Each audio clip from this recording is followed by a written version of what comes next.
We need to check the referee's bank balance.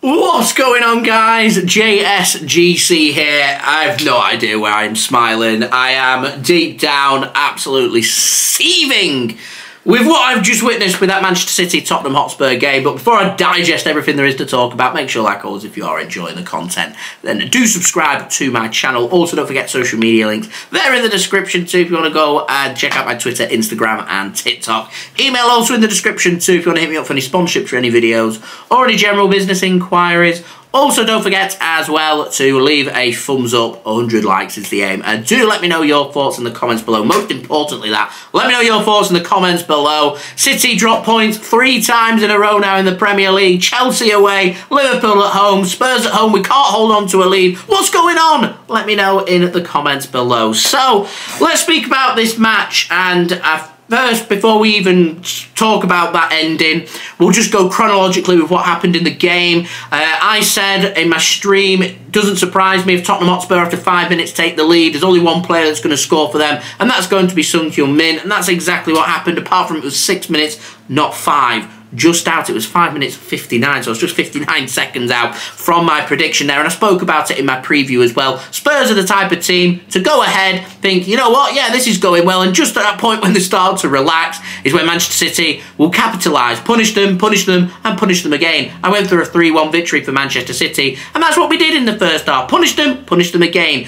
Free kick comes in, whipped in from Manchester City, goes into the back of the net through Heung-Min's own goal from his shin into the back of the net. Might be in his thigh, I can't remember where. It's somewhere on his leg. It went into the back of the net, and Manchester City found their equaliser after Son had put Spurs ahead after Jeremy Doku, too weak in the challenge, and Ederson should really have been saving that, but he didn't. And then Manchester City managed to take the lead through Phil Foden, a well-worked, typical Manchester City goal under Pep Guardiola.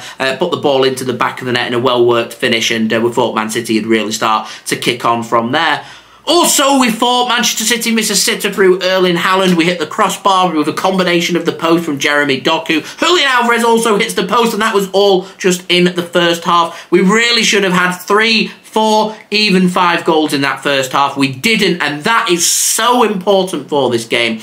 We don't have any talking points if Man City are clinical in that first half, and our fatal error here in this game is not putting this game to bed. And our lack of ability, it didn't happen against Chelsea away, and it should have. It didn't happen against Liverpool last week, and it should have, and it didn't happen again here today in the Premier League against Spurs. City need that comfortable 2-goal cushion to allow the team to relax, to get into their flow. You get that killer 2-goal cushion, City go on to win 3, 4, 5 goals. It's what we do. It's what we need to do. But there has to come a time where against top quality teams, Chelsea, Liverpool, Spurs, they're all good teams with good players, which means sometimes you don't have to go out there and be able to score 3, 4 goals every single game to win the game. Sometimes you just need to be able to score 1 and have the ability to see that game out, to know when to defend and how to attack and how to put that ball into the back of the net. And it's something City did so well in the second half of the season.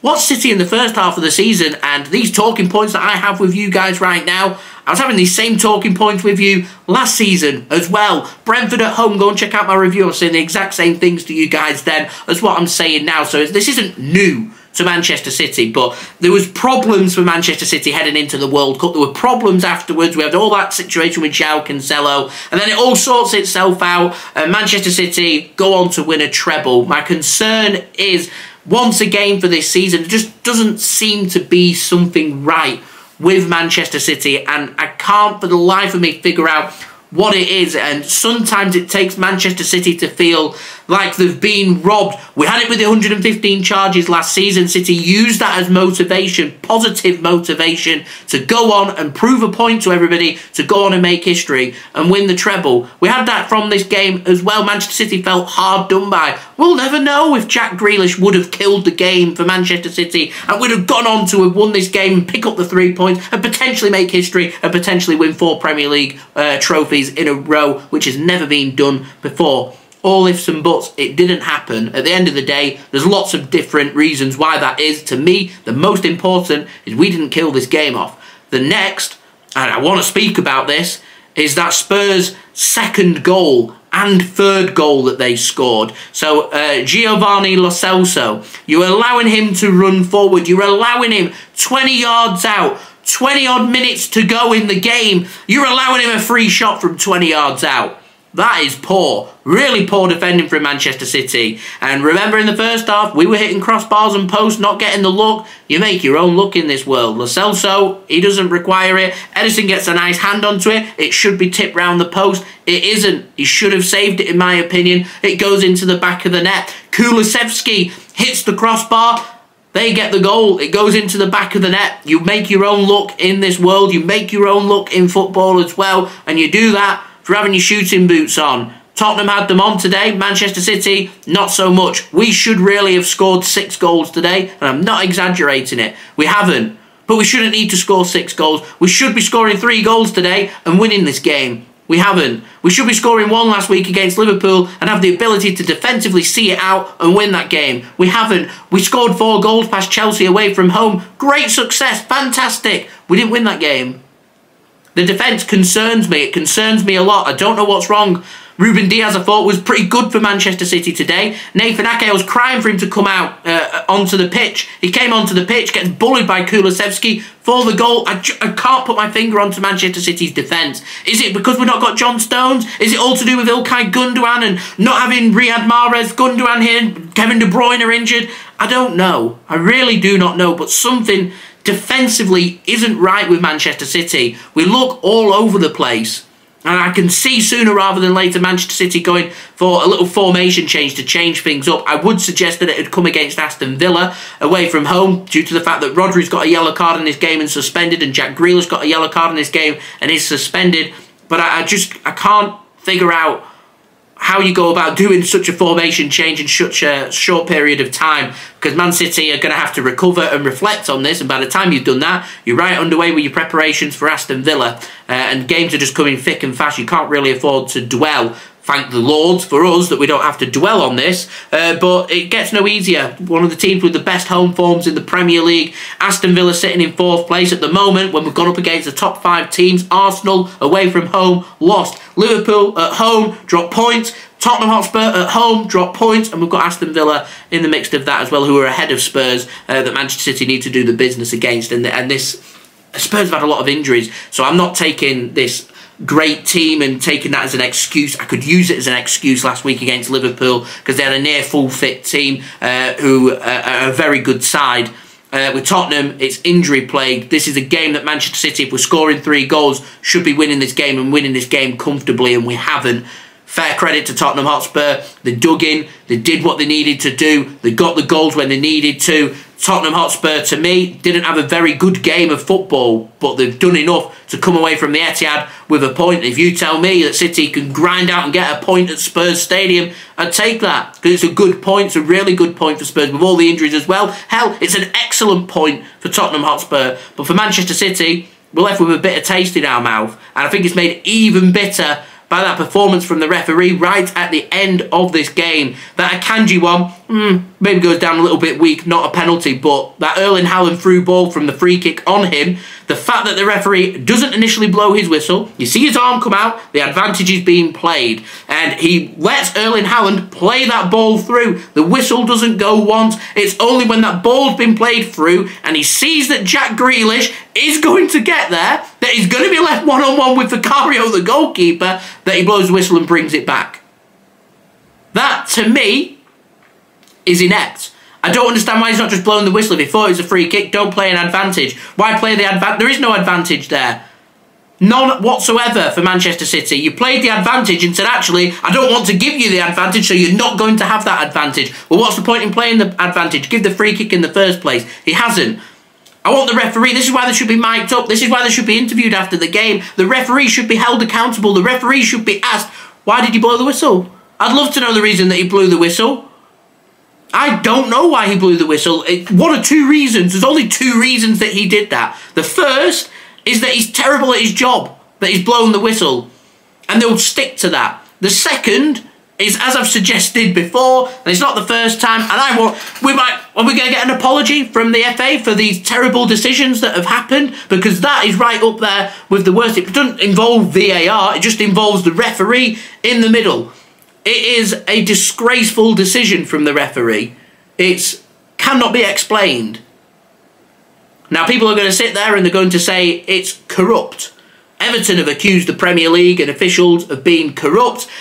There's been some dodgy decisions out there that have been made from the officials, and this is right up there with one of the dodgiest decisions that I've ever seen.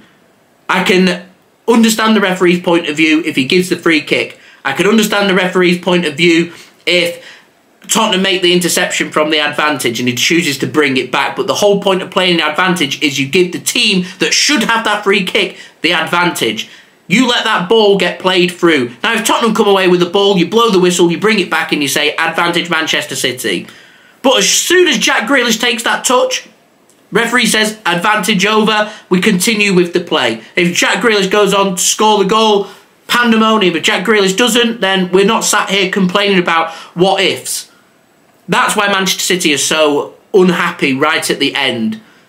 I think the lack of goal scoring is to blame for this result today. Our poor defending is to blame for this result today. But the referee's now given us a reason to say the referee and not giving that advantage when playing the advantage is also another part to blame for that potential result today. And I think referees should be made accountable for that.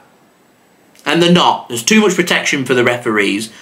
We had that dodgy decision last week with Alisson taking away points from us. We have this dodgy decision again. Who says it's always the big teams that are always getting all the decisions for them? Well, in the big games against two big teams going toe for toe now, it just seems time and time again that things go against Manchester City. Old Trafford last season, another stark reminder of just some blatant corrupt officiating, if you ask me. And it's hell-bent out there once again. We've already seen apologies for Liverpool and Arsenal for some terrible officiating. Manchester City, to me, it's right up there. It is right up there. If you've not seen it, go and watch it back. If you're not, I mean, are Spurs fans going to defend that? I don't know how you can defend such officiating. I really don't know how anyone could defend that. It is one of the worst decisions that I've ever seen, and it could have massive implications at the end of the season. I always, in my review at the end of the season, come back to these games that come back to potentially bite Manchester City on the backside. And if Man City end up missing out on the Premier League by 2 points, I could look back at some of the other games, but I also now have the opportunity to come back to this game and say, well, actually, if the referee did his job properly, that he gets paid a lot of money to do, we would have won the Premier League. Love to know your thoughts. I know some people out there will say, Jay, making excuses, this is to blame, that is to blame, and all valid points. I'm just making the point. Attack, not good enough. Defence, not good enough. Refereeing, not good enough as well. That's why this result's happened for me. And I still can't quite put my finger on just what is not right at Manchester City. Would love to know your thoughts of that, guys, in the comments below. Also, don't forget to leave a thumbs up. Subscribe if you're new around here. Press that red button, press the bell, and put your push notifications on. Social media links, they're in the description if you want to go and check out my Twitter, Instagram, and TikTok. Yeah, I'll see you all again real soon for the build-up for the Aston Villa game and more. So I've been JSGC. Thank you, everyone, for watching. Hope everyone is safe and well. Peace. Ciao for now.